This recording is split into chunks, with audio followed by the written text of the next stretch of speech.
शिरूर तालुक्यात टोमॅटो उत्पादक शेतकरी संकटात सापडले। सततच्या पावसामुळे टोमॅटो पिकावर रोगांचा प्रादुर्भाव जाणवतोय।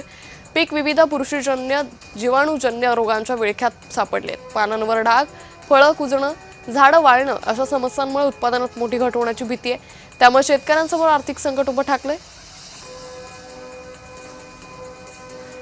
या सगळ्याचा आढावा घेतला आमचे प्रतिनिधी अमोल दरेकर यांनी। उत्तर पुणे जिल्ह्यातील शिरूर तालुक्यात मोठ्या प्रमाणात पावसाची हजेरी लावल्याने शेतकऱ्यांच्या शेतमालांचं मोठ्या प्रमाणात नुकसान होताना पाहायला मिळत आहे।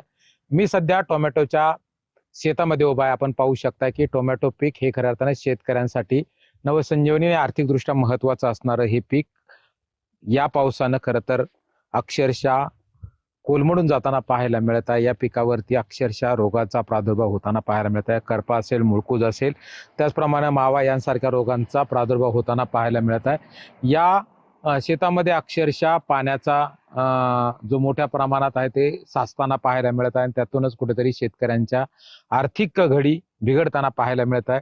टोमॅटो पिकासाठी शेतमजुरांची मोठ्या प्रमाणात मागणी असते। या टोमॅटो पिकासाठी मोठ्या प्रमाणात मजुरांची आर्थिक नियोजन केलं जातं, परंतु या टोमॅटो पिकाची खरं तर बांधणी झालेली आहे। परंतु सतत कोसळणाऱ्या पावसामुळे शेतकऱ्यांच्या या पिकाचं अक्षरशः नुकसान होताना पाहायला मिळत आहे। करप्यासारख्या रोगाने हे पीक अक्षरशः ग्रासल्यानं हा फळ अक्षरशः उपटून फेकून देण्याच्या स्थितीत असल्याचं पाहायला मिळत आहे। या पिकावरती मोठ्या प्रमाणात रोगनाशक अशा रासायनिक खतांचा वापर केला जातो।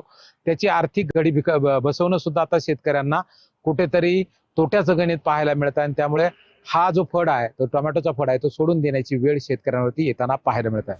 अमोल दरेकर, जय महाराष्ट्र, शिरूर, पुणे।